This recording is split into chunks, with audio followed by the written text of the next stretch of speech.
Mahkamah Konstitusi membuat garis tegas terhadap pendanaan program makan bergizi gratis. Program prioritas pemerintah itu dinyatakan tetap konstitusional, tetapi anggarannya tidak boleh lagi diambil dari pos wajib 20% dana pendidikan yang dialokasikan oleh negara. Lantas dari mana pemerintah akan mencari sumber dana baru untuk membiayai program raksasa ini? Adakah payung hukum yang dipersiapkan pemerintah dan legislatif?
Titik balik bagi tata kelola MBG. Pemerintah pun diminta menjalankan putusan mahkamah paling lambat hingga penyusunan APBN tahun 2028.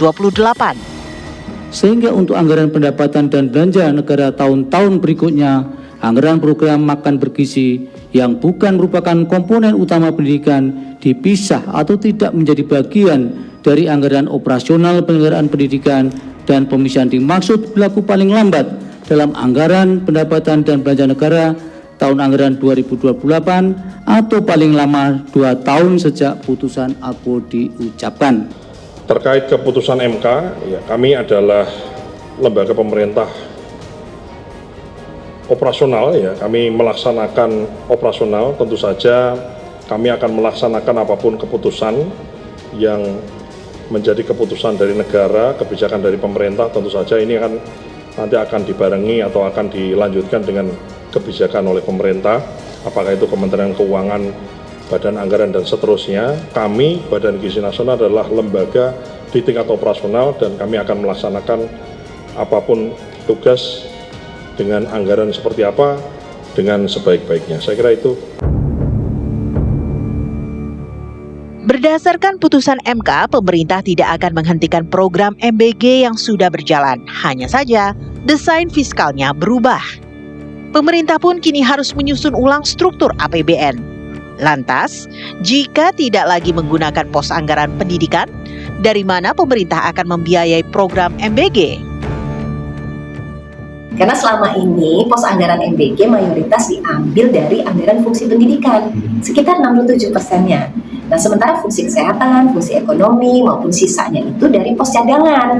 Nah, bisa jadi nanti proporsi atau persentase ini akan berubah kan. Nah, dengan ditariknya porsi terbesar dari pendidikan, maka tentu menurut kami pemerintah itu harus cari sumber alternatif. Anggaran makan bergizi gratis pada tahun 2026 ini tidak melanggar konstitusi. Artinya, anggaran MBG untuk tahun 2026 dipastikan aman. Nah, untuk tahun-tahun selanjutnya, seperti pada umumnya, pemerintah akan membahas dan mengesahkannya bersama DPR. Nah, kalau kita dengar pernyataan dari salah satu hakim konstitusi kemarin, jadi disampaikan di situ bahwa program makan bergizi gratis perlu didukung anggaran yang memadai. Dan kita sangat optimis menjalankan amanat konstitusi ini, yaitu untuk pemenuhan gizi. Dan anggaran makan bergizi gratis nantinya akan memiliki pos sendiri sehingga lebih mudah untuk diawasi, lebih mudah untuk dikontrol. Selama ini muncul kekhawatiran bila masuknya MBG ke dalam pos pendidikan berdampak pada penyempitan ruang fiskal bagi program peningkatan kualitas guru, pembangunan sarana belajar hingga pemerataan akses pendidikan. Padahal, konstitusi mengamanatkan sedikitnya 20% APBN diperuntukkan bagi sektor pendidikan. Menurut DPR, putusan MK justru memberikan kepastian hukum bagi alokasi anggaran pendidikan, sekaligus memaksa pemerintah membangun sistem pendanaan yang lebih berkelanjutan. Sebetulnya tidak jadi bingung, ya itulah tugas kita bersama ya, dan tentunya pemerintah dengan DPR. DPR-nya bukan hanya Komisi 10 ya, karena kan MBG ini juga nanti sumber lainnya, misalnya tadi kalau dana kesehatan di Komisi 9. Bahkan MBG atau BGN saat ini adalah mitra dari Komisi 9, bukan dari Komisi 10. Walaupun sebagian besar anggaran yang digunakannya dari fungsi pendidikan.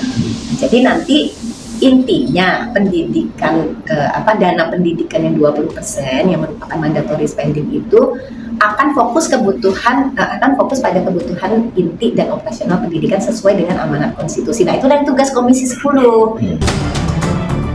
Putusan MK sudah semestinya menjadi momentum untuk pembenahan tata kelola program MBG, mulai dari penguatan regulasi hingga sistem monitoring dan evaluasi yang lebih terstruktur. Setelah ada putusan MK ini, perbaikan di program makan bergizi gratis juga berjalan dengan sangat luar biasa. Jadi kalau kita lihat kemarin itu Mbak Celia, 261 orang pegawai non-ASN dipecat. Ini besar sekali loh pemecatannya. Kemudian 9 ASN terancam dipecat dari 48 ASN yang dalam proses disiplin.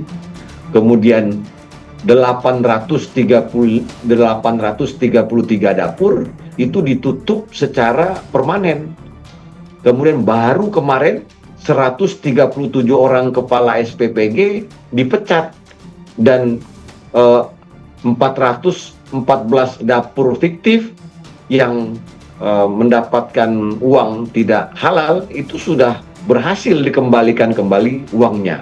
Jadi Badan Gizi Nasional terus melakukan perbaikan penataan ke dalam maupun keluar, itu dilakukan sebelum putusan MK maupun setelah putusan MK. Saya rasa ini merupakan momentum untuk belajar dari kesalahan masa lalu ya, dalam hal ini pengelolaan MBG, dan kalau memang serius membuat program MBG ya serius membangun institusinya, membangun kebijakannya, dan yang paling penting juga proses monef yang benar-benar ya, bukan monef sekedar formalitas ya, monitoring evaluasi.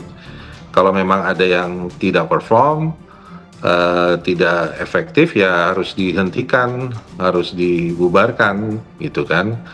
Vendor yang nakal, vendor yang jahil ya harus segera dihentikan kontraknya, dan bahkan tidak perlu dilakukan tuntutan pidana sehingga menimbulkan efek jera bagi vendor-vendor lain yang mungkin nanti mencoba mensuplai bahan-bahan untuk MBG supaya nantinya benar-benar makanannya berkualitas baik, dan yang paling penting gizinya sesuai dengan kebutuhan anak-anak kita kan.